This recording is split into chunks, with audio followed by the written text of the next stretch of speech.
Bom dia, meus queridos irmãos. A graça e a paz do Senhor Jesus. Quero saber como é que vocês estão, como é que passaram esta semana. Espero que estejam todos bem. Amém, queridos? Hoje estamos aqui para darmos continuidade a mais uma lição da nossa revista, né? Legados de Fé, Novo Testamento. Hoje estaremos tratando aí, abordando a lição número 6, os discípulos de Jesus. Meu nome é Frederico Araújo, sou mais conhecido como Fred, e hoje estou aqui como facilitador. Antes de começar, vamos ter uma palavra de oração? Senhor nosso Deus e Pai, a Ti seja a honra, a glória e o louvor, Deus de graça, Deus de poder, Deus de misericórdia.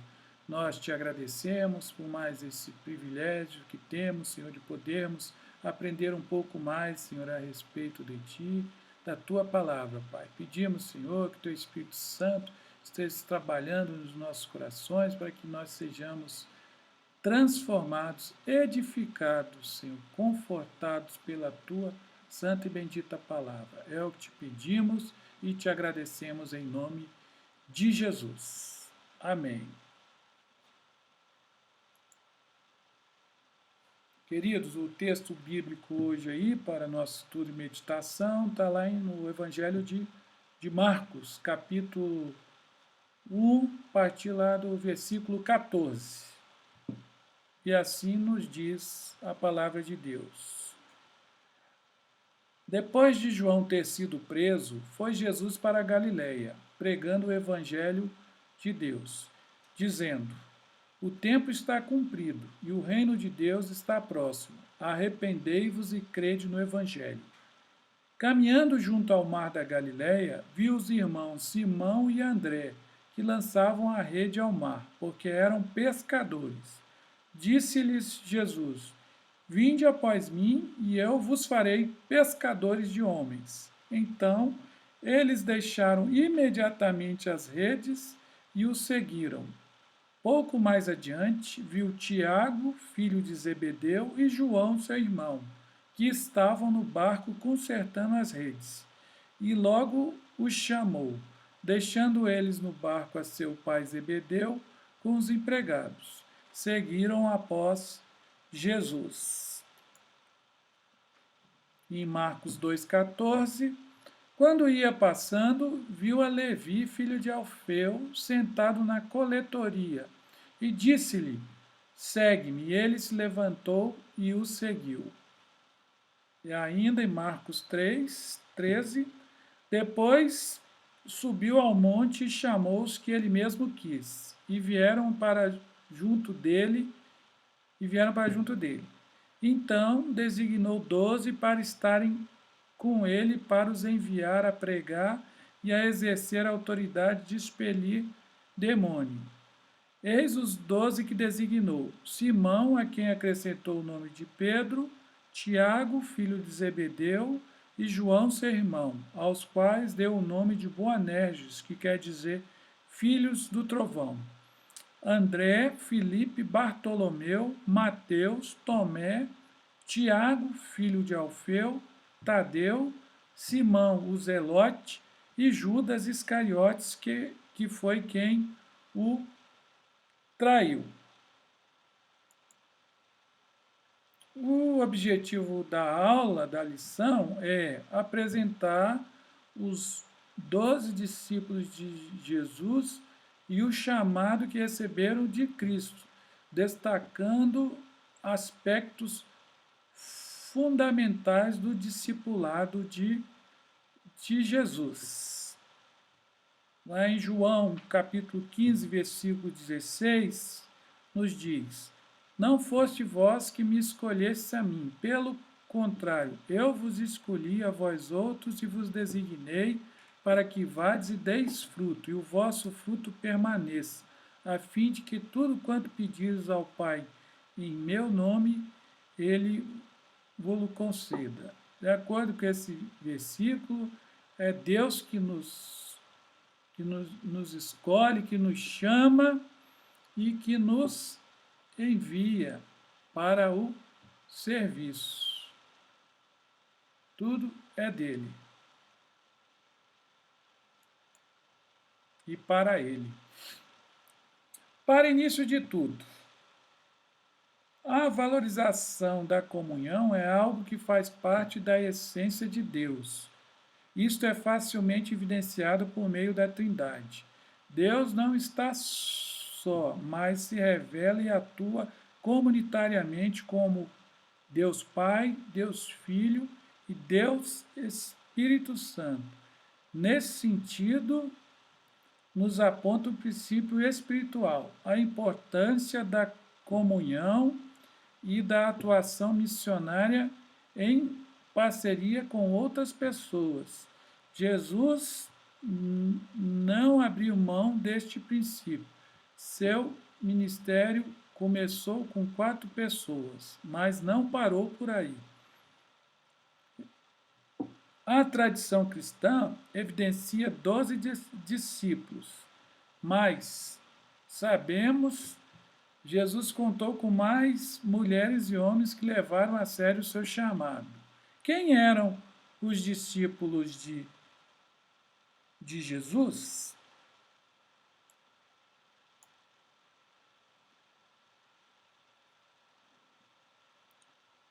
Fundamento bíblico.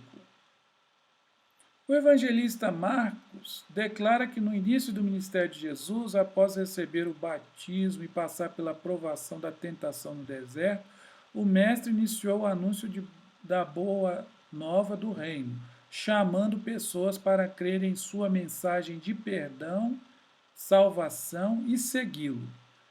Percorrendo os contornos da Galiléia, começou a chamar alguns homens para tornarem seus discípulos mais próximos. Discípulo é alguém que segue a instrução ou o modo de vida de outra pessoa. E foi assim que aqueles homens passaram a viver, seguindo e aprendendo com o seu mestre Jesus.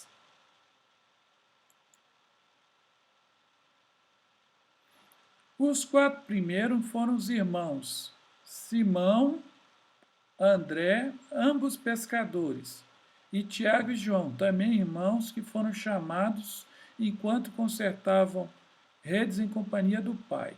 Mais tarde, o convite chegou também a Levi o publicano, também chamado de Mateus, e que trabalhava na coletoria de impostos. Todos estes, na ocasião do convite, estavam trabalhando em suas funções e, atraídos pelo chamado, deixaram o que faziam para seguir a Jesus. E aqui começa aí o primeiro desafio, né? Às vezes Deus, ouvimos falar aí, Deus nos chama desocupados, ele chama pessoas ocupadas, né? E o nosso desafio, às vezes, é renunciar às coisas do mundo para nos dedicarmos ao discipulado, né? Algum tempo depois, chamou ainda outros 7 homens e designou-os para estarem com ele, para os enviar a pregar e a exercer a autoridade de expelir demônios. Aqui a gente percebe que primeiro Jesus nos chama para a gente estar com ele, para nos capacitar, para nos ensinar. E lógico que Jesus quer nos ensinar porque ele tem um propósito na nossa vida, de nos enviar, né, como embaixadores, como ministros, né, seus ministros, como seus obreiros. Até aqui está tudo bem?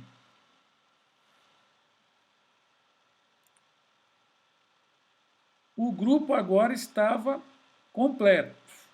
Simão, a quem acrescentou o nome Pedro, Tiago, filho de Zebedeu, e João, seu irmão, aos quais deu o nome de Boanerges, que quer dizer filhos do trovão, André, Filipe, Bartolomeu, Mateus, Tomé, Tiago, filho de Alfeu, Tadeu, Simão o Zelote e Judas Iscariotes, que foi quem os traiu. Que é interessante, né, que a gente vê esses nomes aí, normalmente a gente tem nomes aí que a gente nem lembrava, né, dos discípulos, né?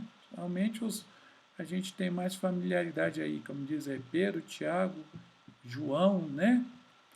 Mas eram 12 os discípulos. Tadeu, provavelmente seja o mesmo Judas, filho de Tiago, que é citado em Lucas 6,16 e em Atos 1,13. Além de discípulos, também foram chamados por Jesus de apóstolos, né, que significa enviado. Quer dizer, realmente o propósito de Jesus é de fazer discípulo é de capacitar e enviar. Por isso que eles ficaram conhecidos como os 12 ou como os apóstolos. Todos estes receberam de Deus um dom especial chamado pelos evangelhos de autoridade para a realização dessa missão que receberam.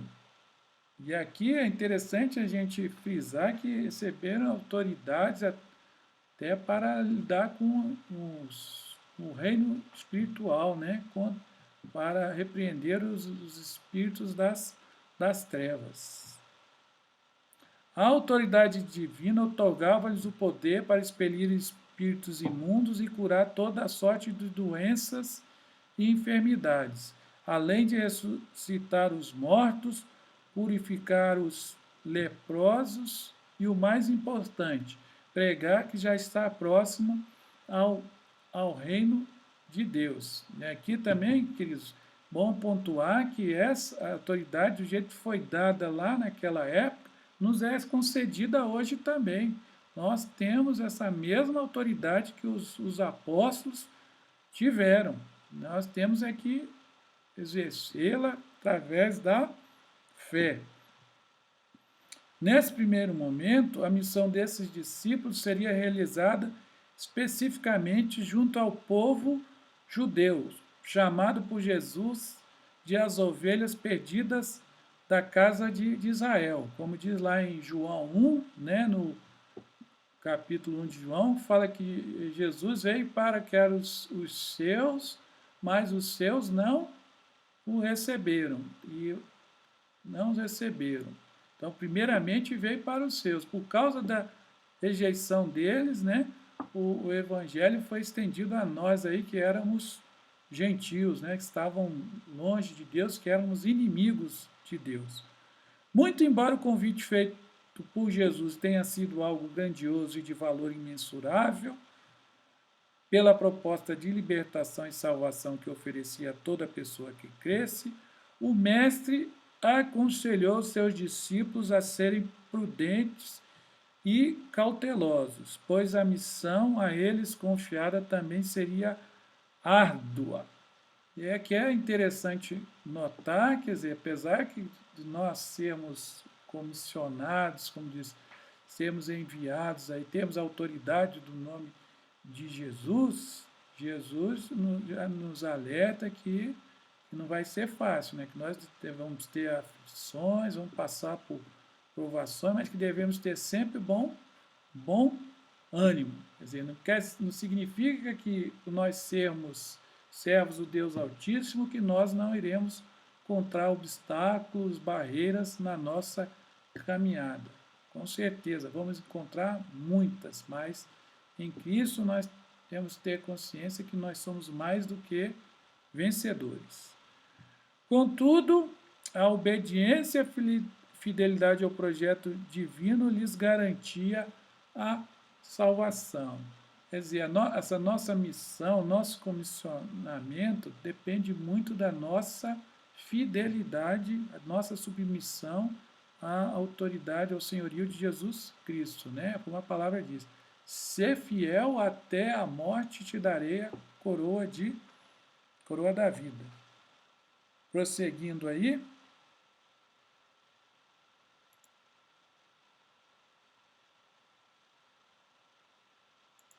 vou me achar aqui que eu me perdi um pouquinho.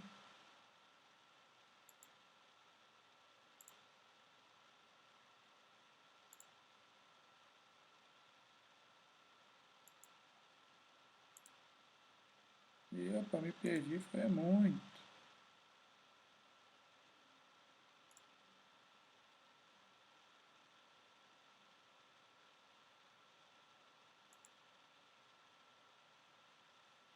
Continuando aí, nesse tópico aí do fundamento bíblico aí, tá? Tudo bem? Eu gostaria só de destacar algumas palavras aí, né? O significado da palavra discípulo, que significa aprendiz, né? Um aprendiz é aquela pessoa que está pronta, né? Está preparada para aprender, para absorver novos conhecimentos, né? De certa forma, o discípulo é uma pessoa que tem um coração ensinável, um coração que está sempre pronto a aprender.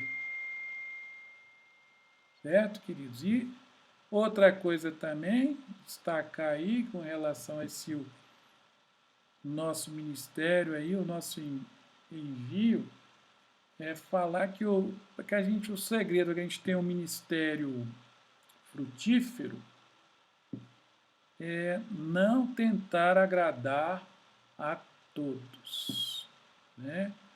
Isso aí, tentar agradar a todos, esse a receita para o fracasso.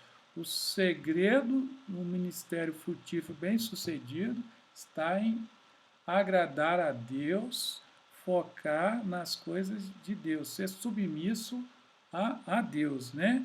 E interessante que Paulo até fala isso lá, tá acho que em Gálatas 1:10, que ele fala que se ele quisesse agradar a homens, ele não seria servo de Cristo, né? Então, muitas vezes as nossas atitudes como discípulos, como servos de Deus, certamente vão desagradar muitas pessoas, mas que isso não seja, a gente esteja preparado, não seja motivo para a gente desanimar.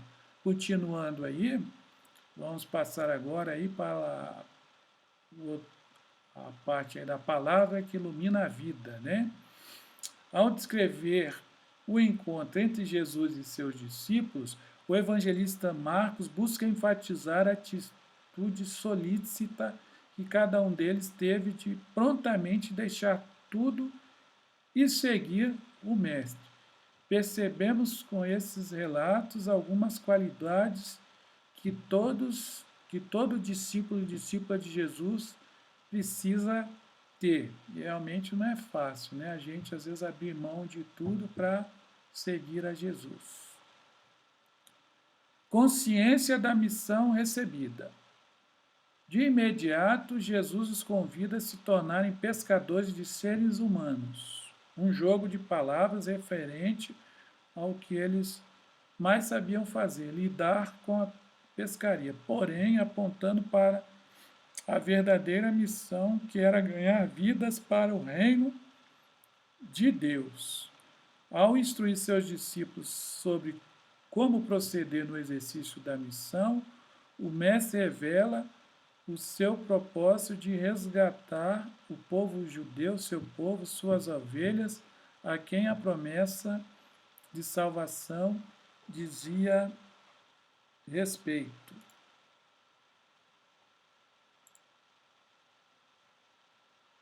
De igual modo, Deus confiou a mesma missão a nós, seus discípulos e discípulas.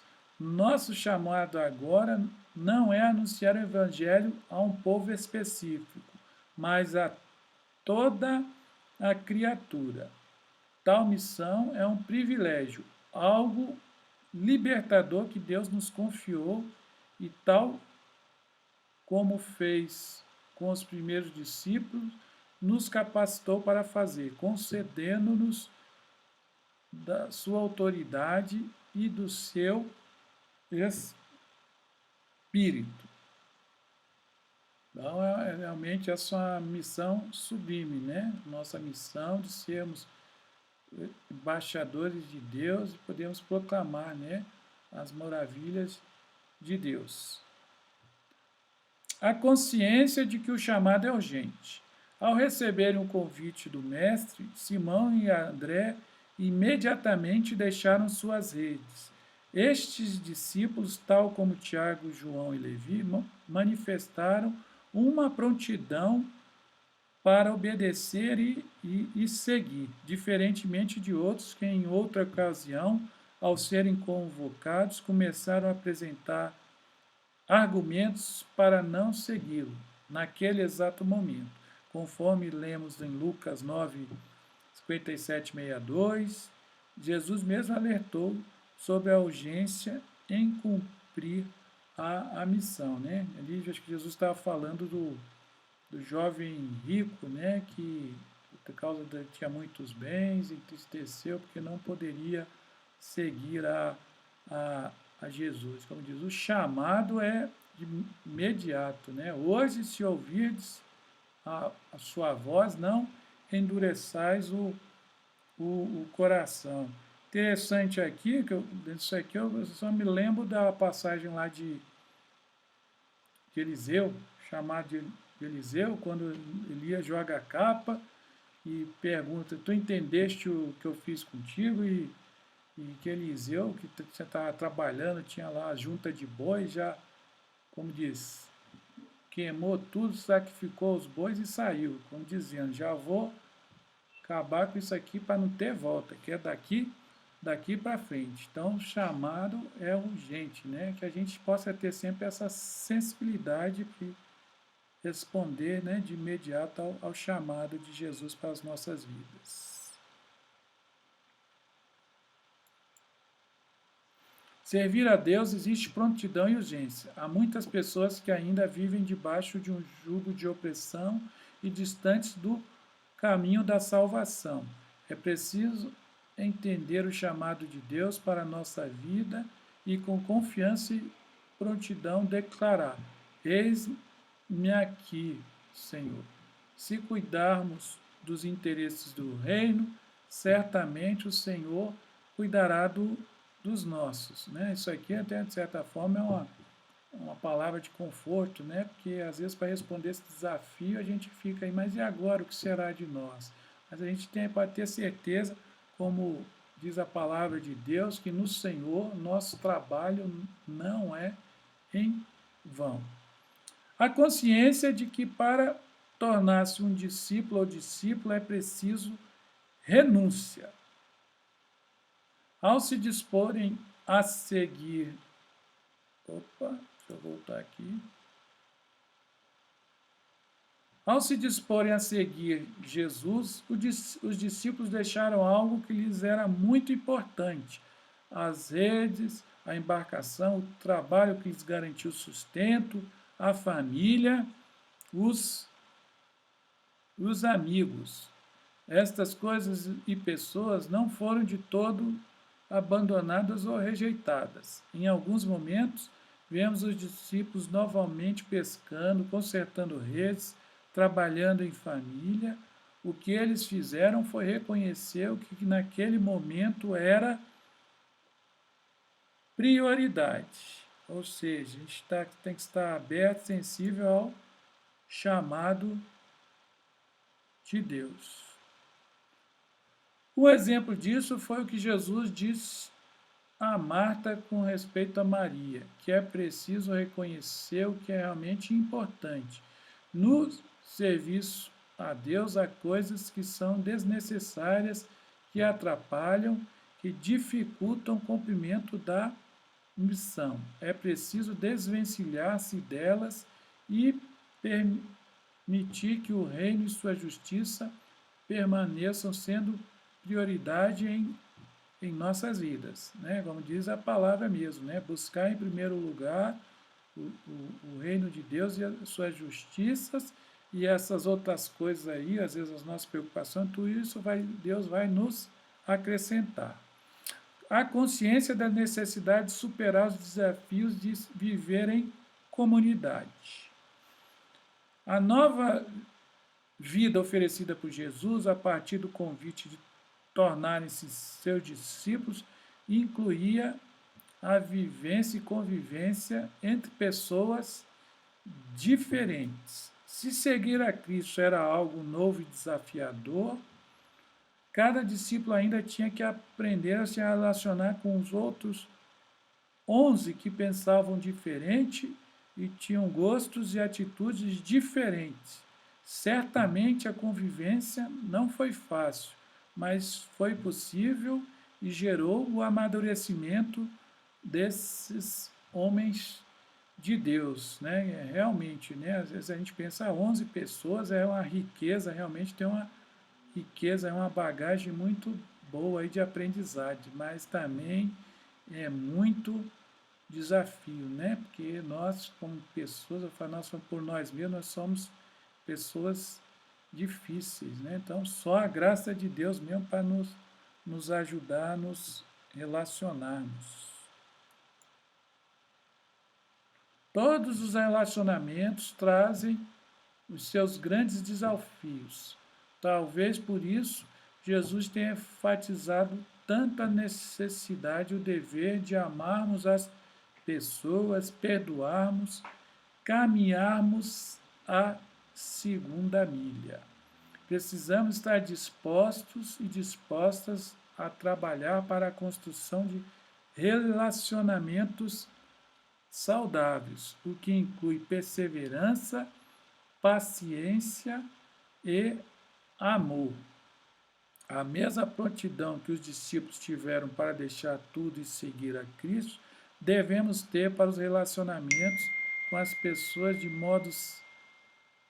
modo saudável e que glorifiquem a Cristo, né? Como diz a palavra, no depender de nós, tenhamos paz com todos, né? Que possamos verdadeiramente aí caminhar, sacrificar, né? Em submissão, em obediência aos mandamentos do Senhor. Até aqui tudo bem? Desse tópico aqui, eu gostaria ainda de ressaltar algumas coisas, né? Então, a gente pode destacar aí, que isso aí, a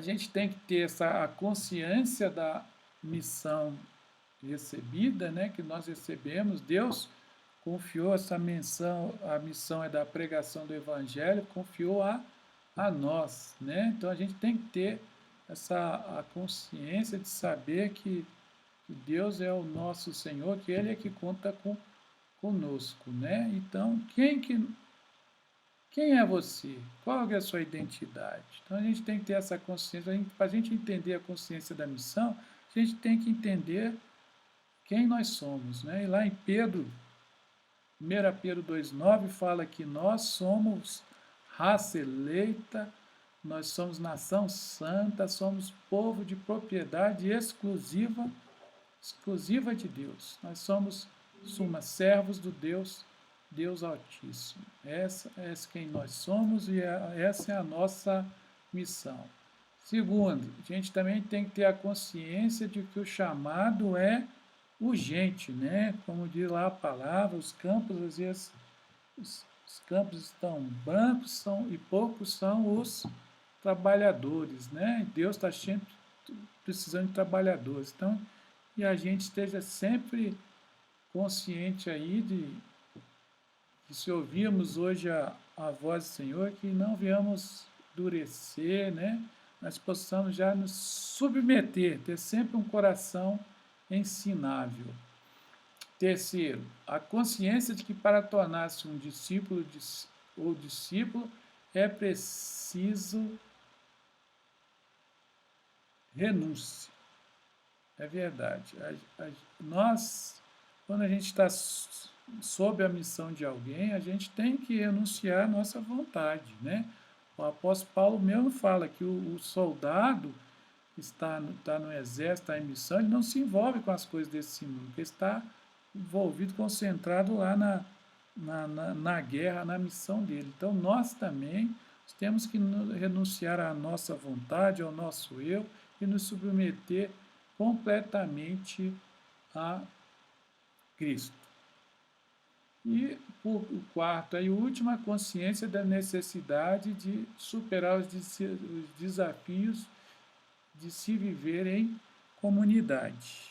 Como diz aí, mais que viver, nós convivemos. Nós, devido à nossa natureza, a gente, quando está diante de conflito, de problema, a nossa tendência é se isolar. Mas Deus não quer isso de nós. Deus quer que a gente supere esses desafios, né? Saiba lidar com essas questões e por isso para que a gente estejamos sempre em comunhão, sempre ajudando uns aos outros. Então essa também é uma coisa muito importante, a necessidade que temos de superar os desafios de se viver em comunidade, né? Para viver o convívio em comunidade só é possível a partir do momento que nós abrimos mãos de certos direitos nossos, porque se nós cada um vivemos o nosso egoísmo, não teríamos como viver em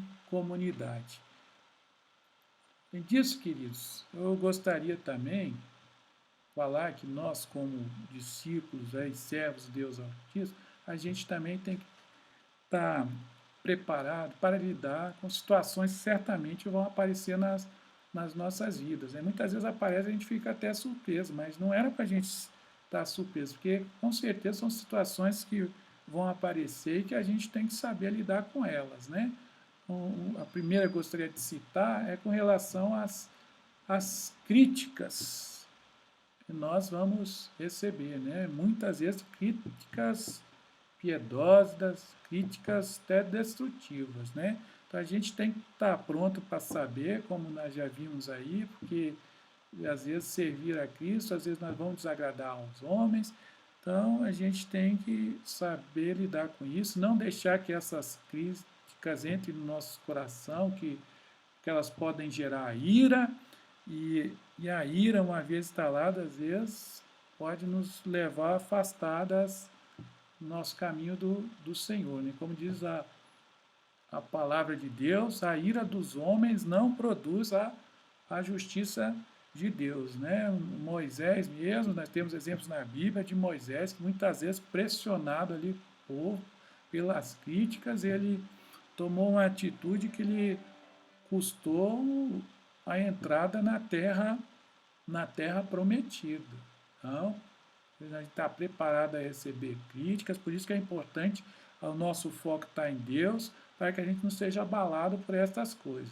Outra coisa importante aí no nosso ministério é a respeito aí do trabalho e o cansaço. Nós temos que reconhecer e respeitar os limites do nosso corpo. Né? Às vezes a gente começa a trabalhar aí e esquece. Nós temos que descansar. Nós não somos 100% espírito. Nós, né, temos, como diz, somos espírito, temos uma alma e habitamos no corpo. Precisamos alimentar também, cuidar do corpo.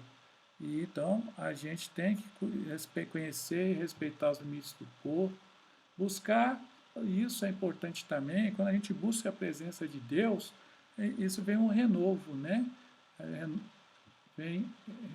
Renova, é um renovo, né? Às vezes o renovo da nossa vida vem de buscar a presença de Deus, que isso seja uma prática em nossa vida, de estar sempre buscando a presença de Deus, estejamos sempre orando. Muitas coisas, às vezes a nossa vitória já está no nosso momento de oração, de comunhão, de intercessão. Às vezes a gente não precisa se esforçar fisicamente. Outra coisa aí, a gente tem que estar preparado, às vezes, que algumas pessoas vão, eu falo até decepcionar, mas vão falhar, né? Vão falhar com a gente, assim como nós também, querendo ou não, também vamos falhar com os outros. Então, isso aí a gente sabia que vão falar que é uma coisa que pode acontecer, a gente tem que também saber que lidar, né? Saber que quando nós falharmos, vamos errarmos, a gente ter essa humildade, né? De ir lá confessar o nosso erro, pedir perdão, né? E também ter compaixão, né? Olhar as pessoas também. Assim como nós são falhas, as pessoas também podem ser falhas conosco, né? Mas não devemos também ficar desconfiados de todos, né? Mas sempre confiando em Deus e, acima de tudo, acreditando nas pessoas, né? Vamos passar também, às vezes, por momentos de solidão.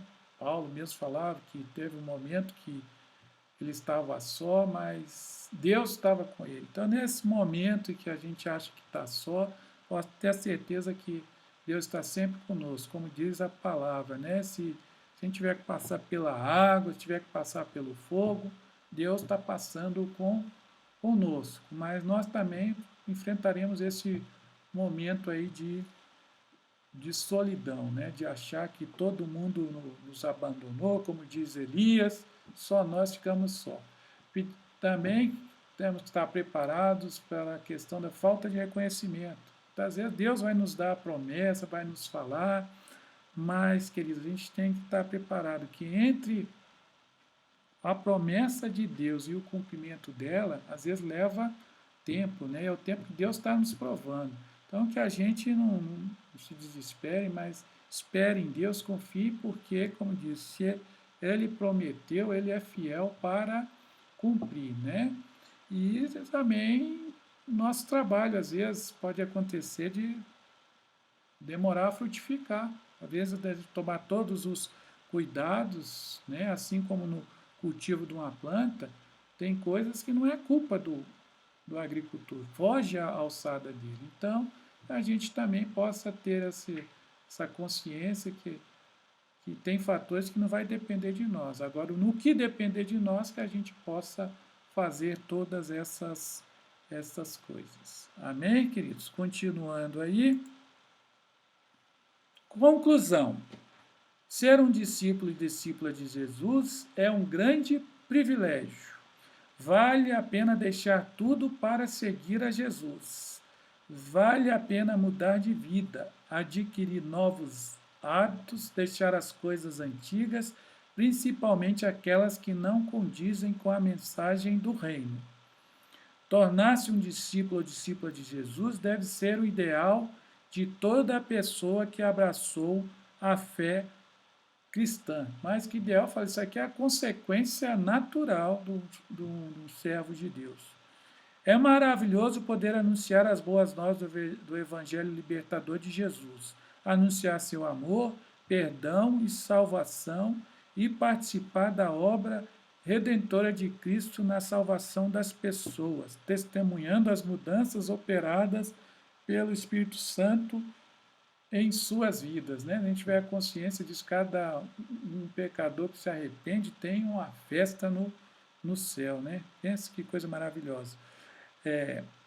Contudo, esse é um chamado que exige renúncia, consagração, santificação. Então, quer dizer, Deus nos chama, mas é preciso que a gente abra a mão da nossa vida, do nosso eu. Não só isso, a gente tem que buscar a Deus, precisamos nos consagrar, buscar a Deus, precisamos nos santificar. E essas coisas, é isso que atrai o poder de Deus sobre nossas vidas. Amém, queridos? Agora, para refletir, gostaria de deixar aí para vocês o seguinte. Sua maneira, queria que você refletisse aí na sua vida, o modo que você está vivendo. Sua maneira de viver reflete as atitudes de um discípulo de Jesus?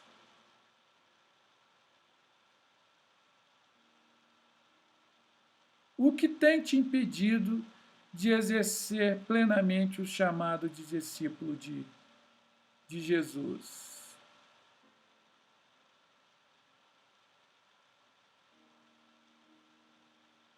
É o medo de fracassar, de não ser capaz, de depender de algo que não está ao seu alcance, de algo que você não pode ver, somente é pela fé? Qual que é a sua dificuldade, meu querido, em exercer plenamente as atitudes de um discípulo de Cristo?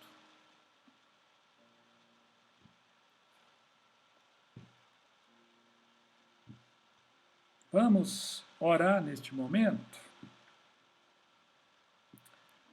Senhor nosso Deus, Senhor nosso Pai, nós queremos te louvar e te bendizer pela tua graça, pela tua misericórdia. Queremos te agradecer também pelo privilégio, Senhor, de termos sido escolhidos, designados para sermos seus discípulos, seus servos, Senhor, aqui neste mundo, ó Pai. Ó Deus, tu sabes, tu conheces o nosso coração, e muitas vezes, Senhor, nós deixamos de olhar para Ti e olhamos para as circunstâncias, Senhor. Ficamos preocupados, Senhor, em relação ao sustento, à nossa família, e são muitas e muitas coisas, ó Pai. Mas em o nome de Jesus, nós te pedimos agora, ó Pai, Tu estejas, Senhor, tirando, Senhor, todo temor, Senhor, todo medo, Senhor, de nos dedicarmos plenamente, Senhor, a Te servir, a Te seguir, ó Pai. Ajuda-nos, Senhor, em nome de Jesus. Tira de nós, Senhor, todo o medo em relação ao futuro, ao sustento, o que será de nós, o que vai pensar de nós, Senhor, em o nome de Jesus, Senhor. Dá-nos sempre, Senhor, a confiança, Senhor, a fé em Ti, sabendo, Senhor, que Tu está conosco, Senhor, que em Ti o nosso trabalho não é vão, que nesta vida, Senhor, receberemos muito mais, ó Pai. Em nome de Jesus, ó Pai, ajuda-nos, Senhor, cada dia a nos desembaraçarmos, Senhor, a desvencilharmos das coisas, Senhor, que tem obstruído, Senhor, a nossa intimidade contigo e tem impedido, Senhor, de nós nos aprofundarmos, Senhor, no relacionamento contigo, ó Pai. Ó Senhor dos Exércitos, abre os nossos olhos, que não venhamos olhar as circunstâncias, mas possamos estar olhando para Ti, o Deus amoroso, o Deus que cuida de nós, Senhor, que supre todas as nossas necessidades, que nos dá, Senhor, tudo enquanto nós dormimos, Senhor, como diz a Tua palavra. Muito obrigado, Senhor, por este momento. Peço que continues abençoando a cada um dos meus irmãos. Ó, Senhor, sê com eles, ajuda eles, Senhor, nas suas dificuldades, Senhor, que cada dia eles possam crescer na graça e no conhecimento de Jesus Cristo, nosso Senhor e Salvador. Amém. Aí, queridos, em seguida aí tá as leituras aí da Bíblia sugeridas, né, que vocês possam fazer aí no decorrer da semana. A bibliografia, quem quiser, tiver interesse, tempo aí para se aprofundar um pouco mais, está aí. E queremos também falar a respeito aí dessa igreja, que é a Igreja Metodista, Imetã, Igreja Metodista Taguatinga Norte, né? Nós estamos localizados QNG 25, área especial número 03, que em Taguatinga, Brasília, DF. Pedimos também que possa estar se inscrevendo aí no nosso canal para não perder nenhuma live ou nenhum vídeo. Amém, queridos? Que Deus os abençoe, Deus os guarde, os proteja. Em nome de Jesus, que eu peço, agradeço. Obrigado por tudo. Bom dia.